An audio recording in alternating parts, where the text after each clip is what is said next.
तो डायरेक्ट बाबा से कैसे जवाब पाएं अपनी प्रॉब्लम्स के। देखिए, हम सब के पास कई सारी प्रॉब्लम्स होती है जिनके जवाब हम चाहते हैं कि साईं बाबा हमें डायरेक्टली दे दें। और बहुत सारे लोगों को मैंने सुना भी है और एक्सपीरियंस भी किया है कि सपनों के माध्यम से जो है वो बाबा कभी ना कोई गाइडेंस या कोई ना कोई हिंट दे देते हैं, और पहले भी बाबा देते थे। तो ये एक बाबा का जरिया है। इसका मैं एक इम्पॉर्टेंट सॉल्यूशन बताता हूँ कि अगर आप बहुत प्रॉब्लम में घिरे हुए हैं या फिर कोई ना कोई बातें आप मन में चल रही हैं, तो आप साईं सच्चरित्र जो कि हेमाड़ पंथ जी ने लिखी है उसको पढ़ना स्टार्ट करें। अब उसमें आपको बाबा अपनी प्रॉब्लम का सॉल्यूशन कैसे मिलेगा, मैं आपको प्रैक्टिकल रूप से समझाता हूँ।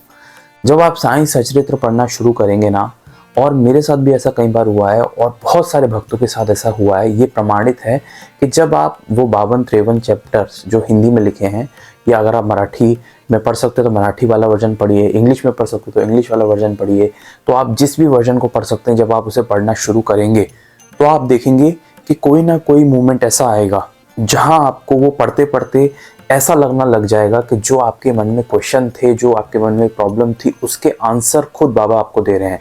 क्योंकि साईं सच्चरित्र में कई बार मैंने ऐसा एक्सपीरियंस किया है कि जब जब हम उसे पढ़ते हैं तो कुछ डाउट्स, जो प्रॉब्लम्स हमारी जो मन में चल रही होती हैं, कई बार वही चैप्टर में वही जो कहानी होती है वही हमारे जो है प्रॉब्लम का सॉल्यूशन दे देती है।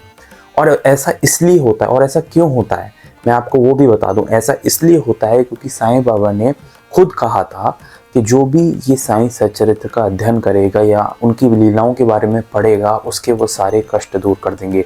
और यही नहीं, दूसरी जानकारी हमें ये मिलती है कि जो हेमाड़ पंत जी थे, उनसे बाबा ने कहा था कि तुम अपना अहंकार जब ख़त्म कर दोगे तो मैं खुद तुम्हारे अंदर आके अपना चरित्र लिखूंगा। मतलब जो चरित्र लिखा गया है बाबा का, वो हेमाड़ पंत जी तो एक जरिया थे, वो खुद बाबा ने ही लिखा है। क्योंकि पूरी तरीके से डिटेल में बातें जानना, समझना और फिर उनको एक्सप्लेन करके लिखना, ये बाबा के अलावा कोई कर ही नहीं सकता। इसलिए हेमाड़ पंत जी भी कहते हैं कि वो जो ये लिख पाए उसमें उनका कोई भी हाथ नहीं था, उनका पूरा हाथ जो था वो साईं बाबा का था। और इसलिए मैंने भी एक्सपीरियंस किया, और मैं आपसे फिर कहूँगा कि जब आप प्रॉब्लम से घिरे हुए दिखें अपने आप को, तो आप साईं सच्चरित्र उठा के पढ़ना शुरू कर दीजिए, और उसी में एक कहानी या एक किस्सा या फिर एक सीख ऐसी आएगी जो आपकी प्रॉब्लम का आंसर होगा। और ऐसे ही कई सारी कहानियाँ बाबा से जुड़ी हुई इस चैनल पर भी अपलोडेड हैं, जिन्हें आप सुन भी सकते हैं। क्योंकि हर एक किस्सा, हर एक कहानी, वो कहानी सिर्फ एक है लेकिन वो हजारों करोड़ों लोगों के लिए सीख है, सॉल्यूशन है और उनकी प्रॉब्लम का हल है।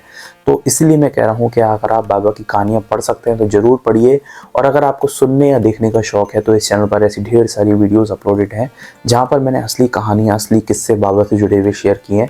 और उन कहानी को जब आप सुनेंगे ना, तो आपको यही एहसास होगा कि ये तो मेरी प्रॉब्लम थी। तो इसी तरह अगर आप साईं बाबा से जुड़ी हुई ढेर सारी रियल हिस्ट्री, असली कहानियाँ जानना चाहते हैं तो इस चैनल पर ढेर सारी वीडियोज़ अपलोडेड हैं। और अगर आप बाबा से और जुड़ना चाहते हैं या मेरे से और जुड़ना चाहते हैं तो इस चैनल को आप सब्सक्राइब कर सकते हैं अगर आप इस चैनल पर नए हैं। मिलेंगे एक नेक्स्ट वीडियो में एक नई कहानी के साथ, एक रियल हिस्ट्री के साथ। तब तक के लिए ओम साईं राम।